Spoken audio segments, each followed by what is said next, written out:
Welcome to Graceful Aging. I'm your host, Gregory Bader. On today's show, we're going to try to keep the money in your pocket, and we're going to try to make you make good decisions at all times. But most importantly, if you're a family member or a friend, and you're concerned about your parent or loved one or a neighbor on the decisions they're making about their finances, well, we've got a new way for you to help them. Dr. Peter Lichtenberg from Wayne State University, the Institute of Gerontology, is our guest.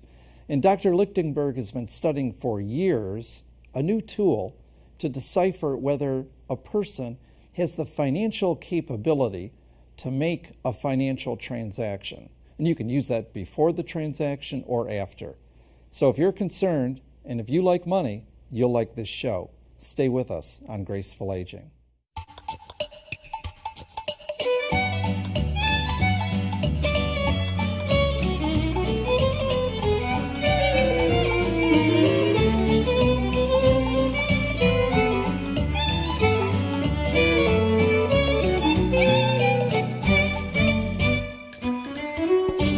On Graceful Aging, and you're going to enjoy this show if you are at all interested about helping someone you love avoid being scammed or avoid being a subject of fraud. We have the esteemed Dr. Peter Lichtenberg, and Doctor, you are with the Institute on Gerontology, and I could probably spend a half an hour talking about all of your awards and accolades. Thank you. And you do a great job at Wayne State University in the Motor City, and you've kind of focus these days on trying to help people so that they are not victimized. It is a growing problem, isn't it? It's a hugely growing problem.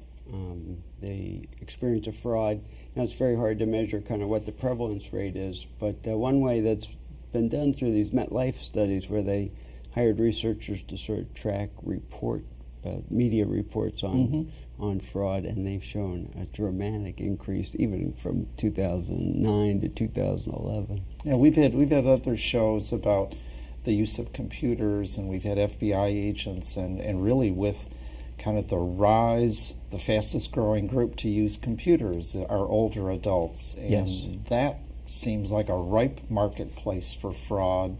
It does, and it seems like there's almost training academies out there on how to defraud older adults, and the different types of fraud approaches is just getting more and more sophisticated.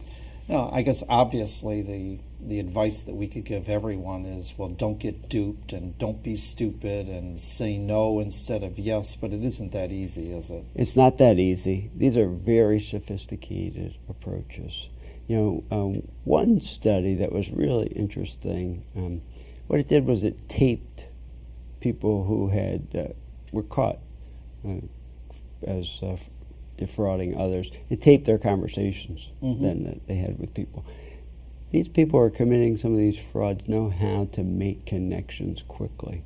They do it around politics, around religion, around family, around values. They kind of feel out, find some values, and really go to it. So they're like looking for that crack in the door, that open door through any means. Absolutely. Huh. And once they see the crack, then they burst right through. So they know how to test it out, whether like a workman who changes the amount that they've quoted to you, the older adult goes ahead and pays it, they'll be back and they'll be really manufacturing problems and trying to get in for much bigger jobs. Well, the work that you do is I saw you sent me some articles that you've written, some professional journal articles, and as I take a look at your credentials as well, one heartening thing that I wanted to mention in the show is that the study of aging is not just throwing darts against the wall, but there's some very deep analysis that's going on in universities all over the country, isn't there? There really is, and with regard to fraud, there's a center that's been created at Stanford University to really study this problem and come up with better solutions. But aging throughout the United States, throughout the world, is very much a scientific discipline, multidisciplinary, and looking at problems with some depth, for sure. So there have been a number of studies that you've mentioned in your articles that have dealt with financial capacity and financial ability of older adults, and you have a different angle that I know Stanford has asked you to come and be a part of a program and present on, and we're so happy that you're here today presenting part of that program for us. Well, thank you. Tell us what it is in a nutshell.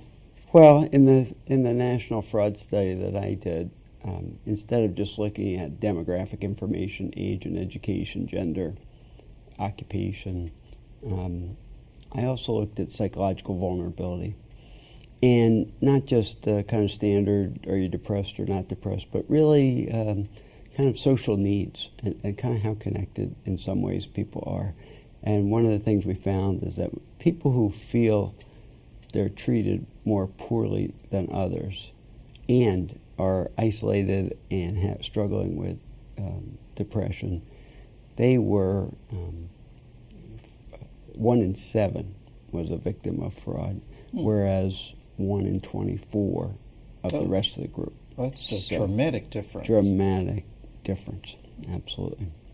So as I understand it, then the focus of your research and study is to try to develop a tool for both professionals as well as maybe for son or daughter to determine when mom or dad or a next door neighbor might be reaching a point of vulnerability. Right. So the sounds simple, but the real tension is overprotection is as bad as underprotection. Yeah, I want to keep writing my checks. Absolutely. Don't touch my money. And not only when you rush in and take over or try to, if you succeed, not only does the well-being of the older adult who's still capable really suffer, but even their longevity suffers. And so it's a very important issue to protect autonomy where the skills still are. Mm-hmm. Instead of overprotecting. And what I've discovered in my own clinical work as well as the research is that those who move in to protect older adults, they're the ones that are got their hand in the cookie jar in the bank account. They just are portraying this older person as totally hapless and helpless. Meantime, they've got access. Well, what a delicate balance we've got to strike now as a family and as a society. Yes. So let's see. Let's look at some of the tools that you have, and I know you've broken it down into like 5 different categories with lots of subparts to them. But I'd like to touch on some of these larger elements of your excellent research. And you mentioned a term I saw, financial situational awareness. And you've got a variety of questions. And one of the questions on financial situational awareness is, what are your current sources of income? Right. Why is it worthwhile to look at that? A couple of reasons. One, it really gives us an indication of how healthy financially somebody is. So that 3-legged stool of some pension, retirement savings, Social Security. If we find out there's only a 1-legged stool, Social Security, we know that person can't afford to be losing any money, and we really want to keep our ears open to who they might be gifting, what organization or people might be coming in and asking them for money. So that's one thing. So that might be a good inquiry then if I was a concerned family member. What are my mom's sources of income? Yes. Okay. And what I've noticed is this, even more than sex, I think money is even more taboo to talk about between generations. Yeah, tough thing. Tough thing. And so it is a good way of sort of getting a sense of how well the older person is really tracking this. And that's the other part is that if you have 3 sources of income or 3 different legs and lots of money and maybe in different investments and so forth, it might be easy to lose track of some of that. Okay, so both sides. Both sides again. Okay, it's good food for thought to look at. You mentioned who manages your money day to day. That's another inquiry that you could ask. Absolutely. How is that significant? As people get older, they sometimes change the way they make financial decisions. They sometimes seek out more advice, or they sometimes turn over the checkbook to somebody else. It's good to ask that directly because sometimes that happens without anybody knowing it. This wonderful young person that's become my great friend is now helping me pay the bills. And it's not necessarily a bad or an evil thing, but I guess it's a touchstone, a touch point for you to then make further inquiry, isn't it? Yes. Okay. Has that nice young person got their name on the bank account as well? Have you given them the debit card to go run down and get some money? Those are things that are concerning because obviously those are the ways that people can then perpetrate a fraud. So one more question on financial situational awareness that you asked was, are you helping anyone financially on a regular basis? Yes. Clever. So, thank you. It's an important question to know, and I found it to be very revealing. One thing is, my daughter she needs that extra money, so and that can be fine. Okay. Or it can be she keeps coming back more often than I realize, and when somebody else takes a look at that bank account, she's really draining it in inappropriate ways. But it's good to know, first of all, if the older person is doing this, and then to get some detail around maybe how regularly. I have a friend who was gifting somebody money, but then started having memory problems and started gifting them a heck of a lot more money.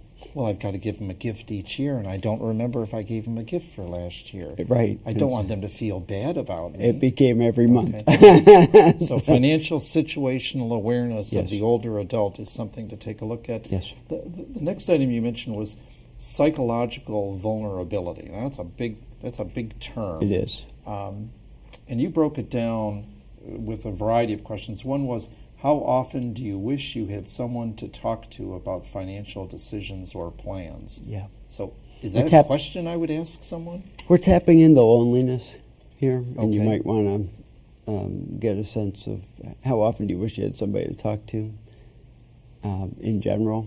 But when you're concerned about kind of finances, it's good to ask someone. So how often do you think to yourself, boy, I wish I had somebody to confide in about the financial decisions I need to make? And what are some other questions in the psychological vulnerability? Yeah, some other questions are, how often is your financial situation making you anxious or depressed? So it really gets a sense, when people are suffering from depression, anxiety, they tend to get more isolated and tend to become a little bit more desperate for contact. Isolation is really a huge risk for just about any problem, but financial exploitation is a major risk. So my concern, I guess, if I'm a police officer or if I'm a banker, you've got even more specific tools, which we'll talk about, that really drive in and can be measured for an older adult. Right. So it's pretty much agreed upon what those decisional abilities consist of. There are legal standards out there, and those decisional abilities, it's not just I want to do this, but really having the understanding of doing it and the ability to appreciate the consequences and having some kind of rationale that makes sense and is in keeping with your values. So we have created a specific tool to get at these specific decisions and transactions. I'm going to move into our break because I've got one question that's on my mind, and that is, powers of attorney usually have, as an attorney, I draft them all the time, and powers of attorney usually have where I grant another financial ability. In the last few months and years, I've started to put some conditions in there for an individual to maybe go through a test like yours, and they say, if I ever score X on Dr. Lichtenberg's test, then you take my checkbook. Could that be something that people could look at and they could say in their power of attorney, I want my son or a daughter to evaluate me and not let me get to the brink of disaster? Yes, it could. And it really can be very helpful to bring a health professional in who has some experience in financial capacity. because as we said, we're sort of walking kind of this tightrope. What decisions can a person still make, and which ones they can't? Just because their arithmetic's no good anymore doesn't mean they can't make any decisions about their money. We're going to come back to that very point after we take a short break. So stay with us, count your pennies, and let's see how well you counted them right after the break. Pain strikes persons of any age. My family friend, who's a 95-year redhead, woke in the night and arrested a possible fall. She used her arm to brace the fall and re-injured her rotator cuff. Ouch. Double ouch.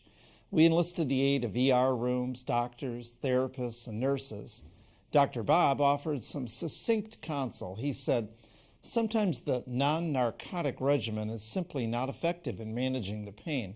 Hopefully with time, the injury will heal as best as it can and the pain will diminish. And anyone who's ever had pain can tell you that there are at least 3 major components to it. First, it's the pain itself. Pain graded consistently above a 6 or so on a scale of 10 is pretty hard to put out of your mind, even temporarily. The more severe it is, the more all-consuming it becomes.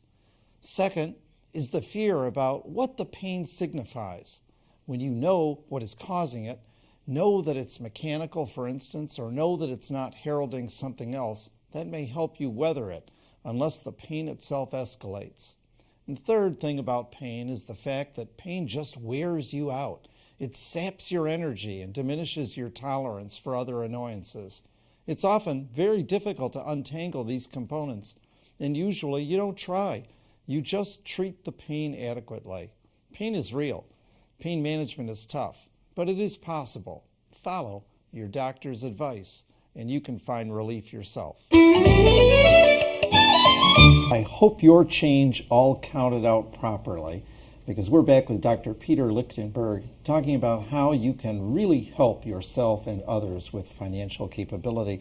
And, I make a little fun of counting your change and managing a checkbook, but those are some pretty traditional signs that people look to of what their capacity is, aren't they? They really are. Some of that basic financial capacity is remembering to pay bills, being able to keep accurate accounting in the checkbook, and really having a sense of how much money is in your accounts. Absolutely. Mm-hmm. Those are important, and they're not quite so simple when people start to have cognitive problems. Mm-hmm.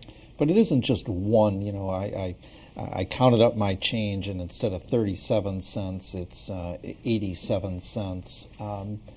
That doesn't, like you mentioned before the break, that isn't the be-all and the end-all.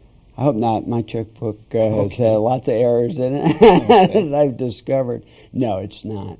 It really is when one of the earliest parts of a cognitive disorder, where it's really kind of progressing, is people start to get mixed up on their medication, they start to be a little more dangerous or get lost driving, and they start to mess up on their bill paying and their checkbook. Mm-hmm. So those are on signs a regular that families basis. should look at. Yeah.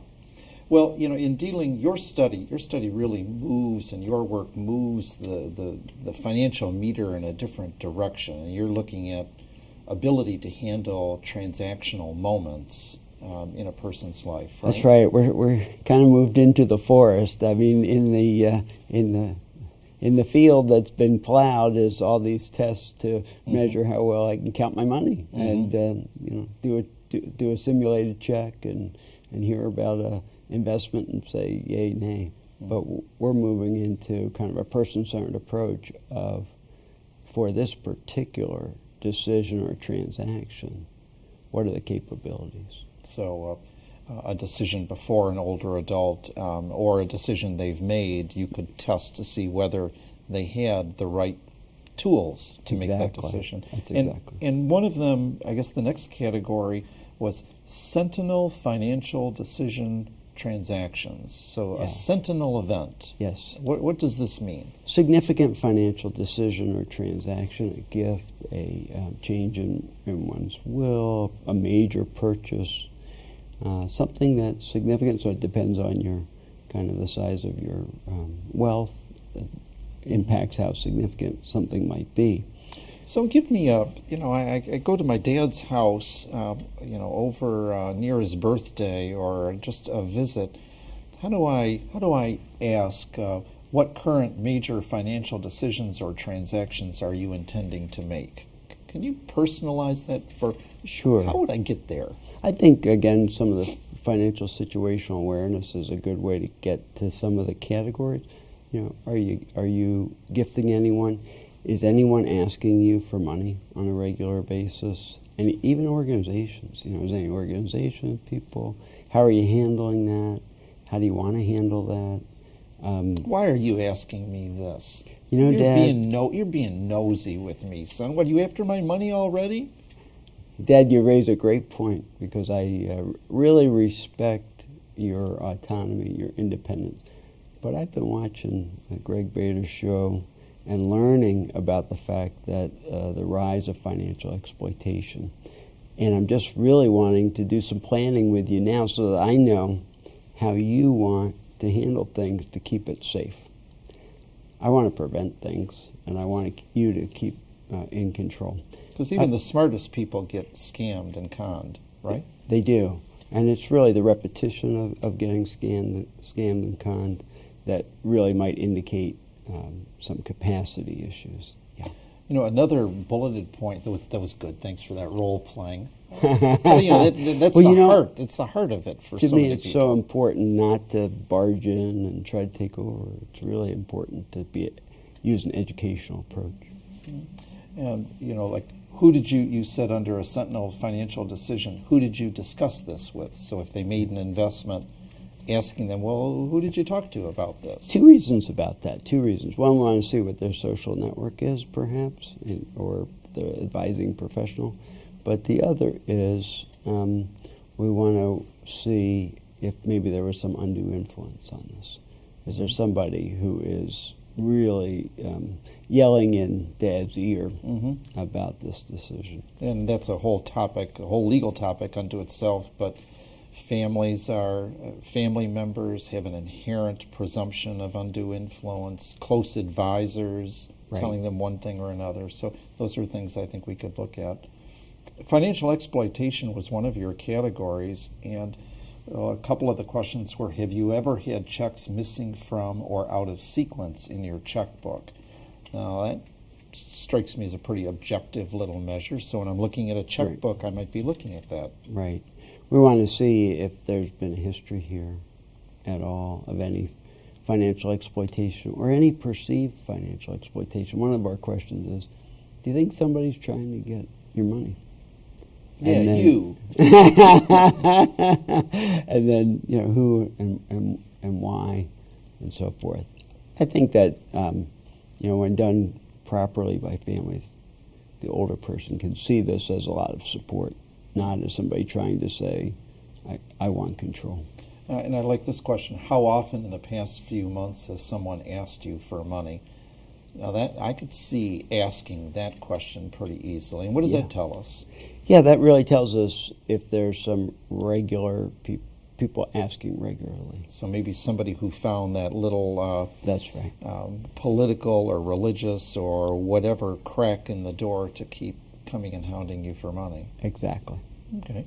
Now, the last category was undue influence itself, and one bulleted question you had was, have you had any conflicts with anyone about the way you spend money or to whom you give money?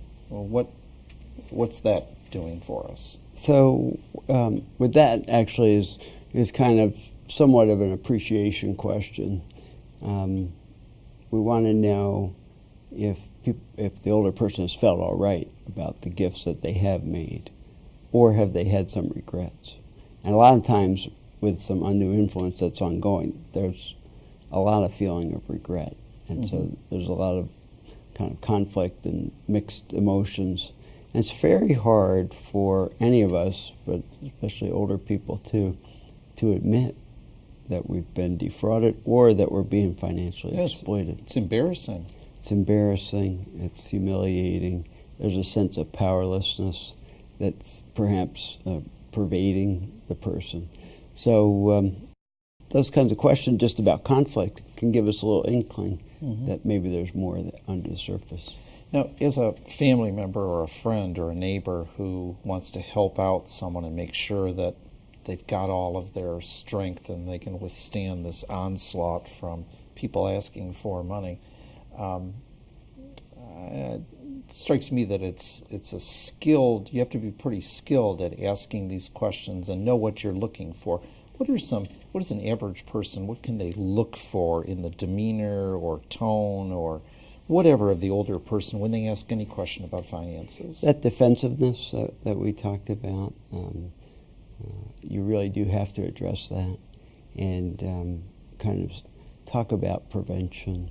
And if the older person is really not willing to even discuss kind of how they might prevent, what kind of plan they might have in place, you start to worry right there, because that rigidity makes them prime suspect for getting defrauded. Good point. And I guess could you confront? Would it be reasonable to confront? Well, you're not answering any of my questions, and that's exactly, if I were a con man, that's exactly what I would go after. Absolutely. And one of the things I advise people, and what we do in our interviews, is I'm not going to ask you about any amounts of money.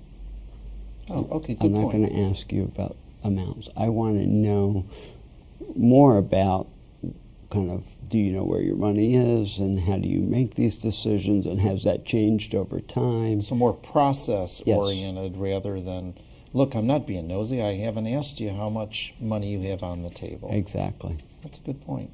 Now, so the information, if someone wanted to get all the bulleted detail of your study that you've spent years putting together the relevant areas and questions, could they access that? Yeah, they could contact me. We're doing some data collection right now from multiple sources, and so once that data is collected over the next 12 months or so, we're going to have this study, have the scale ready for publication and widespread dissemination. Okay, so Till then, people could contact me on a case-by-case basis. I'd love to talk with them and give them some help, and I may be able to let them use the scale in just certain circumstances, or give them some items that might be helpful. So we'll have your email here, probably somewhere on the screen for people to contact. That'd be great.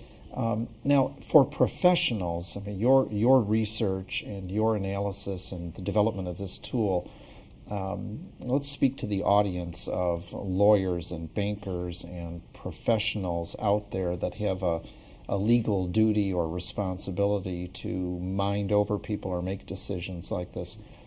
Is there a tool? There is a tool that you're developing for it. Yes, so we have developed two scales. One is the larger scale, which we've been talking about, and one is a screening scale, which is about 10 items. And what it does is it probably gets the information that attorneys and financial planners and so forth and bankers do kind of intuitively, but it's an explicit way and a structured way of making sure the information is obtained. And I think it really helps them then have documentation of the fact that they did do some kinds of decisional ability assessment. What joy, what pleasure do you get with all of this academic research on an area like this? How does it make you feel? And what is it you're trying to do for the world? Yeah, you know, I'm a clinician at heart, despite living in the academy, and I've spent a lot of years working one-on-one with people, and I still do. And what joy it gives me is that kind of a person-centered contextual approach. It often empowers people to be able to be active and autonomous in decisions that they want to make, even when they can't do everything that they used to do. And that gives me a lot of joy. Well, you've given a lot of help to all of our viewers. Dr. Peter Lichtenberg from Wayne State University, Institute of Gerontology, thank you so much for being a guest. Thank you. So, there you have it. Help mom or dad, help a neighbor out with good clues, good ways to do that, and stay as autonomous as possible. Nobody's trying to take your money. Well, a lot of people are trying to take your money. Don't let them, but let those people who want to help you responsibly help you. Good luck. We'll see you next time on Graceful Aging.